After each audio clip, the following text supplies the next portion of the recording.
Turabasuhuje nshuti bakunze b'ibi biganiro tukunze kugira ku bumenyi mu bijyanye n'amafaranga financial education. Uyu munsi tuje tujye kuganira ku yindi nsanganyamatsiko yitwa kuva mu isayo y'amadeni y'umurengera. Kuba ufite amadeni menshi, amadeni nyine arenze igipimo, iyo bita surendettement mu gifaransa. Ubundi inguzanyo, kugera ku nguzanyo ntabwo ari ibintu bibi, kugurizwa ntabwo ari ibintu bibi, ndetse mu bipimo bikurikiranwa mu bihugu byerekana uburyo abaturage bageze, harimo n'igipimo cyitwa uburyo abaturage bagera ku mafaranga, iyo bita access to finance, uburyo abaturage babasha kubona inguzanyo. Ni kimwe mu bipimo abantu bakurikirana abayageraho cyane bakavuga ko icyo gihugu giteye imbere. Inguzanyo ubundi zifite ibyiza byinshi, wenda ntabwo ndi bubigarukeho, ariko wenda mbivuzeho gatoya. Kimwe muri byo harimo kubona amafaranga menshi icyarimwe, ukabasha gukora ikintu kinini, kubasha gukora ikintu nonaha wari kuzamara imyaka myinshi wenda ugiteganyiriza. Ibyo ni bimwe mu bintu inguzanyo igufasha. Ariko ku rundi ruhande, ari narwo nashatse kuvugaho cyane uyu munsi, ukwiye kwibuka yuko inguzanyo atari impano. Inguzanyo hawe, inguzanyo ugurijwe ntabwo ari impano, nta nubwo ari n'imfashanyo. Ugomba kumenya ko izishyurwa, ayo mafaranga ni amafaranga azasubizwa, kandi ni amafaranga azasubizwa afite ikiguzi, iyo bita interest rate, inyungu kuri iyo nguzanyo. Inguzanyo ubundi iyo itizwe neza, ni ukuvuga umuntu yifashe yatafashe umwanya wo kuyiga neza, kubera ko ibigo bizitanga byo biba bifite abakozi, amadepartoma, abantu babishinzwe, bafite n'amatekinike n'ibintu bakoresha. Buryo banatinze kugusubiza baba barimo basesengura ubusabe bwawe. Ariko ku muntu ugiye gusaba inguzanyo, abantu benshi ntabwo bakunze gutinda ku kwiga iyo nguzanyo agiye gusaba, ngo amenye aho ubwishyu buzava, amenye uko azabyitwaramo, wamenye niba umushinga agiye gusaba inguzanyo wizwe neza. Iyo rero wowe ubwawe ugiye gusaba inguzanyo utayize neza, bitera ibibazo byinshi, bivamo ibibazo byinshi. Hari ugutakaza imitungo, njya mwumva inshuro nyinshi imitungo y'abantu yatejwe cyamunara, yari yaratanzweho ingwate. Hari ugutakaza amafaranga wari usanganywe, ayo winjizaga, loss of income wari usanganywe, ayo wavanaga mu bindi, icyo gihe atangira gufatwaho nayo akajya kwishyura wa mwenda utarizwe neza.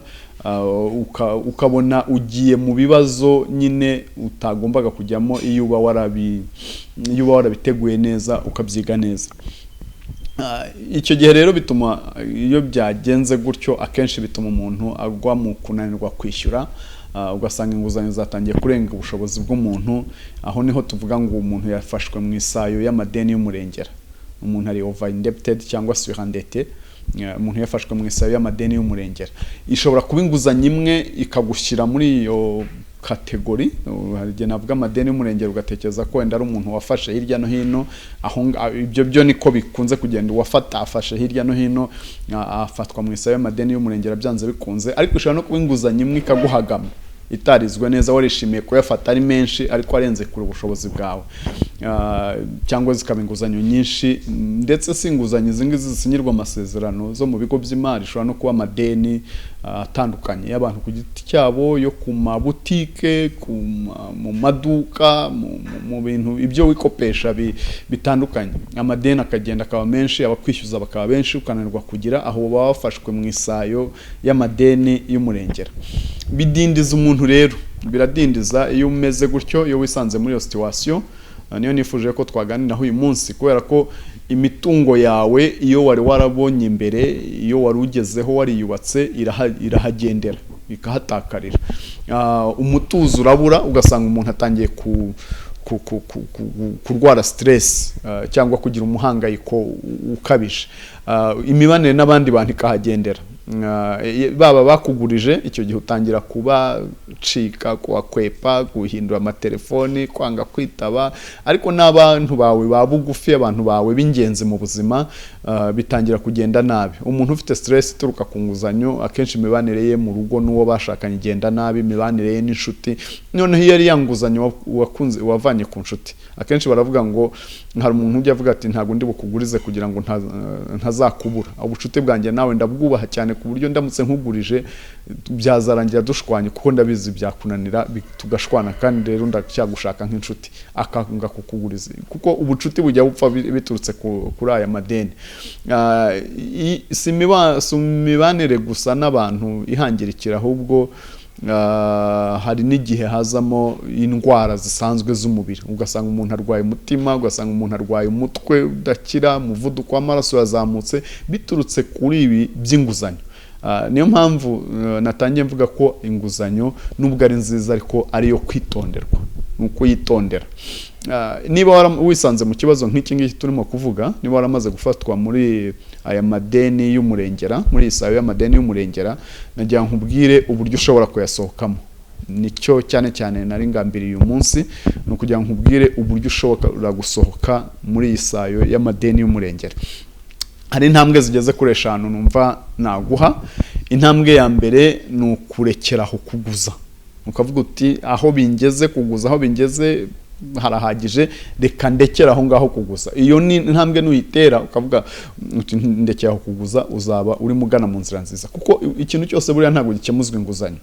Ikintu cyose ntabwo gikemuzwa inguzanyo. Icyo ushatse ukaba utashobora kukibona uyu munsi, cyihorere. Icyo utekereje gikwiriye ariko ukabona udafite amafaranga, udafite uburyo bwo kukigeraho uyu munsi, gitegurira, ugiteganyirize, wihe amezi angahe, wihe imyaka, ugiteganyirize ukigereho. Ntabwo ibintu byose bikemuzwa inguzanyo. Ikindi,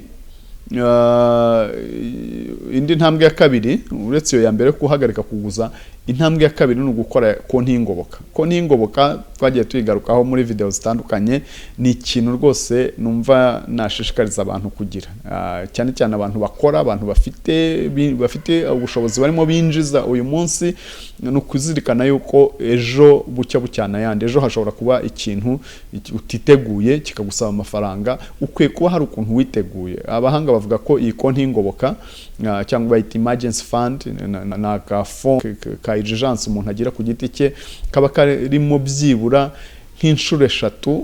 Inshuro 3 nizo minimum, kugeza ku nshuro nk'esheshatu z'amafaranga ukenera ku kwezi. Niba umushahara wawe ukenera wose, ubwo uzakora ku buryo iyo konti yawe ugenda ubika gake gake ukageza aho hagezemo inshuro nk'eshatu z'umushahara wawe, cyangwa kuzageza ku nshuro 6. Ugeze ku nshuro 6 uba witeguye, uhagaze neza, kugira ngo ejo niwibwa, ejo nukora impanuka, ejo habaho ikindi kintu utifuza ariko gisanzwe kibaho mu buzima, we kuzahinduka umutwaro ku wundi muntu uwo ari we wese, ahubwo uzakore kuri ya konti yawe y'ingoboka. Iyo ni intambwe ya kabiri. Kubera ko n'ubundi icyatumye winjira mu madeni ni utwo tubazo twa buri munsi, kandi ntituzahagarara mu buzima tubaho. Tuzasanga rero wariteguye. Intambwe ya gatatu y'ingenzi cyane, ngira ngo nkubwire wowe udukurikiye, intambwe ya gatatu ni gukora urutonde rwanditse rw'abantu bakubereyeho amadeni. Urutonde rwanditse rw'abantu bakubereyeho amadeni. Hari ababisuzugura akavuga ati ndabazi ntago nagira, ariko iyo warwanditse ukarushyira ahantu ureba, ahantu ugira, birakorohera.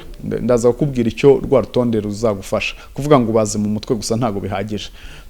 Reka tujye ku ntambwe ya 4. Umaze gukora rwa rutonde rwanditse rw'abantu wowe ubereyemo amadeni, abantu barimo bakwishyuza, intambwe ya 4 ni uguhamagara buri muntu muri babandi bakwishyuza, babandi wowe ubereyemo amadeni, ukabahamagara umuntu umwe ku wundi.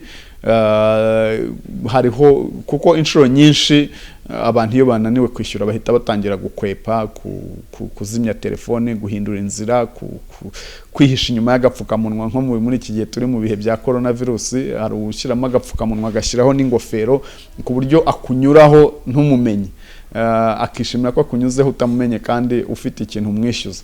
Rero uruhamagara umuntu, niyo wabuze icyo wishyura uramuhamagara, ukamubwira uti ideni ryawe ndarizirikana, icyakora ubushobozi bwo kwishyura ndabona ntabwo nabonye, aho nabuteganyaga ntibyakunze, ndakwinginze ubu nyihanganiye.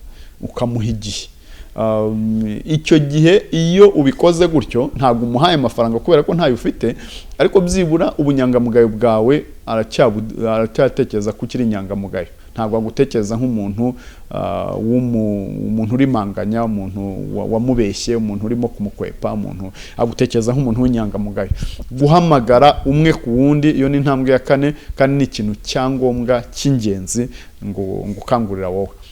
Ikindi noneho cya 5, kuri rwa rutonde ufite, ba bantu wamaze guhamagara bose urabahamagara, ntabwo uvuga ngo ndi buhamagara uwo nenda kwishyura, bose urabahamagara. Niyo ari ikigo cy'imari utera intambwe ukinjira utagiye kwishyura, ukagenda ugakomanga ukavuga uti nari bwishyure kuri iyi tariki cyangwa nagomba kwishyura ejo hashize ariko amafaranga yanze, business yagenze nabi, cyane cyane nko muri ibi bihe byo bya coronavirus ho birazwi. Turagukangura kugenda ukaganira n'ikigo cy'imari ukababwira uko situation yawe imeze, mukarebera hamwe uburyo amasezerano yavugururwa. Hanyuma intambwe ya gatanu rero ni ugutangira ukishyura, ariko nabyo bigira technique. Technique irimo iyo umaze gukora urwo rutonde ukabona abantu batandukanye barimo bakwishyuza, iyi technique irimo ituma utuza ikakurinda ya stress, ni ukwishyura uhereye ku ideni ritoya. Reba mu madeni arimo atandukanye, urebe iritoya ririmo uhita uryishyura, ujye kuri rwa rutonde wakoze unyuzemo umurongo uvuga uti kanaka wanyishyuzaga ibihumbi 10 wenda murangije. Hanyuma icyo gihe biguha, kuko biri psychologique, bifite aho bihurira n'ubwonko n'imitekerereze, biguha courage ugahita wataka irindi rikurikiyeho mu butoya, iryari rutagaho gatoya, naryo ukegera ukishakamo ubushobozi waryishyura, ukagenda ukajya kuri rwa rutonde ukanyuzamo umurongo ukavuga uti nakanaka ndamwishyuye, ugakomeza gutyo. Uko ugenda urangiza utudeni duto biguha courage, noneho bya bideni binini ukabigeraho wamaze kwigirira icyizere. Ikiba gikomeye ni ukugira ngo wowe wigarurire icyizere, ubone ko bishoboka kuzasohoka muri iyo sayo y'amadeni y'umurengera. Dusoza, nkuko mubizi, nkunda kugaruka ku cyo Bibiliya ivuga kuri ibi ngibi. Bibiliya ntago yankuraje abantu gufata amadeni, ariko nta nubwo ntago ibivuga nk'icyaha, ariko nta nubwo nanone ari inzira yankuraje cyane. Igice nabateguriye nshaka ko tuvugaho ni igice cyo mu gitabo cya 2 cy'Abami, ni muri Bibiliya, igitabo cya 2 cy'Abami, ibice byaho 4 kuva ku murongo wa 1 kugeza ku wa 7.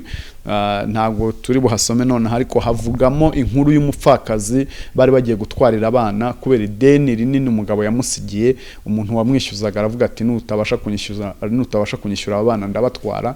Uwo mupfakazi ajya kureba umukozi w'Imana witwa Elisa, amusobanura ikibazo, hanyuma Elisa aramubaza atufite iki. Umupfakazi aravuga ati umuja wawe nta kintu mfite uretse utuvuta dukeya turi mu nzu, nitwo nsigaje, ubundi nkahita nipfira. Aragenda aramubwira ati genda utira ibintu byinshi hanyuma wikingirane mu nzu usukemo twatuvuta. Atira ibintu byinshi, asukamo amavuta ari mu kacupa gato, uratekereza bakayasuka mu kibindi kinini ntashire, kikuzura bagafata icya kabiri bagafata icya gatatu, ngo agira byinshi ku buryo yagarutse aramubwira ati amavuta yahagaze ari uko ibyo bintu bishize. Abwira umukozi w'Imana ati byarangiye, ati mfite amavuta menshi mu nzu. Aramubwira ati genda ugurisheho ayo ufite, ugenda ugurishaho make, hanyuma wishyura umwenda asigaye gutungane n'abana bawe. Arishima umupfakazi. Ariko icyo nashaka kukubwira dushingiye kuri iyi nkuru yo muri Bibiliya, ni ukubwira yuko nawe ukwiye guhanga amaso Imana, ugakomeza ugakora n'imbaraga zawe zose, ariko ukanasenga cyane, ukagira icyizere Imana, ukamenya ko ari Imana ishobora kwishyurira umuntu, ukamenya ko ari Imana ishobora gutubura ibyo ugerageza kwerekezaho amaboko. Ntago ndimo nkugira inama ngo usenge wicaye gusa, ni ugusenga urimo unagerageza kugira icyo ukora, Imana ikagiha umugisha, hanyuma ukabasha kwishyura ya myenda yawe. Imana iguha umugisha, Imana igushoboze. Urakoze.